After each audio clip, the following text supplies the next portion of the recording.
लकड़ी काटने वाला हर रोज जंगल में जाकर लकड़ियां काटता और फिर शहर में फरोख्त करता। एक दिन उसने जंगल का सबसे बड़ा दरख्त काट दिया। लकड़ी काटने वाला बहुत खुश हुआ और तमाम लकड़ियां घर ले गया, ये सोचकर कि वो इससे बहुत पैसा कमाएगा। अगले दिन गांव में हंगामा हुआ कि किसी ने जंगल का सबसे बड़ा दरख्त काट दिया है। ये कोई आम दरख्त नहीं था, इसी बादशाह ने अपनी बेटी के पैदाइश के याद में लगाया था। इस वक्त बादशाह के सिपाही उस दरख्त को काटने वाले शख्स की तलाश में हैं। लकड़हारी को जब पता चला तो वो फौरन मदद के लिए अपनी दोस्त के घर गया। 4 उसने अपनी दोस्त को सारी कहानी सुनाई और पूछा कि अब मैं क्या करूं। उसकी दोस्त ने जवाब दिया, बादशाह के सिपाही हर घर की तलाशी ले रही हैं।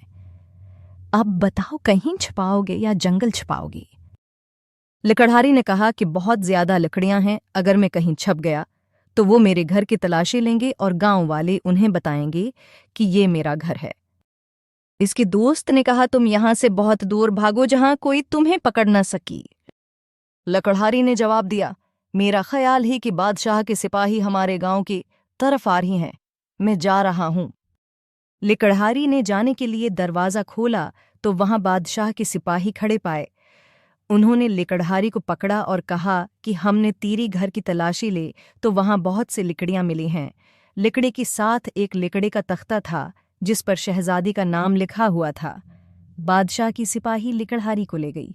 बादशाह 9 जब उसे बादशाह के सामने पेश किया गया तो लकड़हारी ने कहा, मुझे मुआफ़ कर दें, मुझसे बहुत बड़ी गलती हुई है, मैंने ये सब लालच में किया है।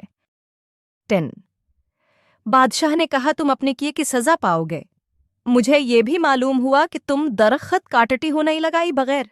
क्या तुम्हें उस बादशाह का उसूल नहीं मालूम? अगर तुम दरख्त काट दो, तुम उसकी जगह दूसरा पौधा लगाओ, अब तुम्हें सज़ा के तौर पर 1 साल कैद हो गए।